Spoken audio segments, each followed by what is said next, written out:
اور ان کو ضرورت ہے تشریحات کی. ڈاکٹر ذاکر نائک کے ساتھ ہم نے یہ سلسلہ شروع کیا ہے. ڈاکٹر ذاکر نائک ایک بہت بڑی، آپ جانتے ہیں کہ آرگنائزیشن کو رن کرتے ہیں اس وقت. اس حوالے سے ان کے لیکچرز، ان کے پروگرامز، ان کے آڈیوز، ان کی سی ڈیز اور ان کے نیٹ کے اوپر جو خدمات ہیں، ان کے حوالے سے ہم یہاں پہ سارا سلسلہ شروع کر رہے ہیں ڈاکٹر ذاکر نائک کے ساتھ انیشیلی. اور ہم کیو ٹی وی جو ہے اس پہ آپ ڈاکٹر ذاکر نائک کو دیکھتے ہیں. کیو ٹی وی پہ وہ تمام پروگرامز آپ کو ملیں گے جو آپ دوسرے نیٹ ورکس پہ نہیں دیکھ پاتے. ایک گزارش ہے کنٹرول روم سے کہ میرے لیے میں یہ اناؤنسمنٹ کر لوں، اس کے بعد میں پھر کال دیتا ہوں. ہم یو کے اور یورپ کے اندر انشاءاللہ 3 مہینے کے اندر اپنا کیو ٹی وی لے کر آ رہے ہیں یو کے اور یورپ میں. یہ ایک ایسا کام ہے جس میں تمام ہمیں وہاں رہنے والے مسلمانوں کا تعاون چاہیے. اور 3 مہینے کے اندر کیو ٹی وی کو وہاں لائیں گے. اور جو سال کا ہدیہ ہم رکھ رہے ہیں کیو ٹی وی کے لیے یو کے اور یورپ کے اپنے ناظرین کے لیے، وہ 180 پاؤنڈ ہے سالانہ. اور اس میں نہ صرف یہ کہ چینل آپ دیکھ سکیں گے کیو ٹی وی پورے سال، بلکہ آپ کو ڈاکٹر صاحب کی، ڈاکٹر ذاکر نائک کی جو ان کے جو پروگرامز ہیں، ان کی جو تعلیمات ہیں، اور اس کے کیسٹس، اس کے سی ڈیز، اس کے آڈیوز، جس حوالے سے بھی آپ چاہیں لینا، وہ آپ کو نو پروفٹ نو لاس بیس پہ. یہ میں وضاحت کروں کہ یہ جو پیسے چینل کے لیے دیں گے، آپ چینل سبسکرائب کروائیں گے، اس میں وہ تمام چیزیں آپ کو ملا کریں گی پورے سال کے دوران نو پروفٹ نو لاس بیس پہ. یعنی کہ آپ کو یہ تمام پیسے ایک طرح سے واپس مل جائے گا. ڈاکٹر ذاکر نائک صاحب کی جو سروسز ہیں، اس کے علاوہ دوسرے علماء بھی انشاءاللہ آنے والے دنوں میں وہ بھی شامل ہوں گے اس میں. لیکن انیشیلی ہم سٹارٹ کر رہے ہیں ڈاکٹر ذاکر نائک کے ساتھ یہ سلسلہ. اور اس کے بعد یہ قافلہ جیسے جیسے بڑھے گا انشاءاللہ اس میں مزید آرگنائزیشنز، مزید لوگ وہ بھی شامل ہوں گے، اور وہ سب ہم آپ تک پہنچائیں گے ریکارڈڈ فارمز میں، وی ایچ ایس فارم میں، سی ڈیز فارم میں آپ کو ملا کریں گے. تو ایک تو یہ یو کے یورپ میں. امریکہ میں رہنے والے جو لوگ ہیں جو یہ ساری سروسز چاہیں گے، وہ $360 پر ایئر کے حساب سے جتنی چاہیں سروسز لے سکتے ہیں. جو ان کو سیریز، کیسٹس، آڈیوز جو بھی چاہیے وہ ان کو اتنی ملیں گی. اور پاکستان میں جو ہم رکھ رہے ہیں اس کی وہ 5000 روپیز پر ایئر رکھ رہے ہیں. اس میں بھی جتنی سروسز چاہیے ہوں گی وہ سب ملیں گی پاکستان کے اندر. آپ کو جو بھی کیسٹ، سی ڈیز، کتابیں، جو کچھ بھی کیو ٹی وی پہ آ رہا ہے، اگر آپ کو وہ چاہیے ہوگا تو وہ آپ کو ملا کرے گا. بھارت میں بھی اسی طرح سے 5000 روپیز پر ایئر ہم نے رکھا ہے.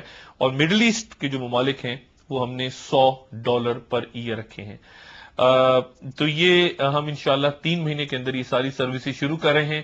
اس سلسلے میں جو فردر معلومات ہیں، اگر آپ اپنے کمنٹس دینا چاہیں تو وہ آپ دے سکتے ہیں CEO@ARYdigital.tv پہ. ہمارے چیف ایگزیکٹو جو ہیں، یہ ان کا ای میل ایڈریس ہے سلمان اقبال صاحب کا. آپ براہ راست ان سے رابطہ کر سکتے ہیں. جو بھی مشورہ آپ دینا چاہیں آپ انہیں دے سکتے ہیں ان کی ای میل پہ. ڈاکٹر صاحب، ہالینڈ سے ہمارے ساتھ اگلی کال ہے. آپ کیا ڈاکٹر صاحب سمجھتے ہیں کہ یہ ضرورت ہے اس وقت کہ اس میسج کو ایگریسولی ہم لے کر آگے بڑھیں؟ بالکل صحیح. دنیا میں ضرورت ہے اس وقت. مسکنسیپشنز ہیں بہت مسکنسیپشن ہے، مسلمان کی بھی اور غیر مسلمان کی بھی، دونوں کے بارے میں دونوں دور کرنا چاہیے. ہالینڈ سے دیکھتے ہیں دوست ہمارے پاس کیا سوال لے کر آئے. ہیلو. ہیلو، السلام علیکم. وعلیکم السلام. جی میرا سوال ہے ڈاکٹر صاحب سے کہ ہیلو. جی فرمائیے. عورتوں کو کام کرنے کی اجازت دی گئی ہے اسلام میں؟ اور سیکنڈ یہ، اگر اجازت دی گئی ہے تو کس کام کے لیے، کیا وہ ہر کام کر سکتی ہیں؟ اور تیسرا یہ کہ حجاب پہننا تو کہا گیا ہے عورتوں کے لیے، لیکن ویسٹرن لائف میں کیا کہتے ہیں جہاں کرتے ہیں کام وہاں کچھ لوگ حجاب پہننے نہیں دیتے. تو اسلام اس کے بارے میں کیا کہتا ہے؟ بہت عام سوال. As far as the women are concerned, that a woman in Islam can do any job as long as the work she is doing is not against the Islamic Sharia. The work she does should be within the boundary of the Islamic Sharia. Some work which are prohibited, For the men also prohibited for the women, for example, working in an alcoholic bar, working in a gambling den. There are certain jobs which are particularly prohibited for a woman, which involve the exploitation of the body, for example, dancing or modeling or singing.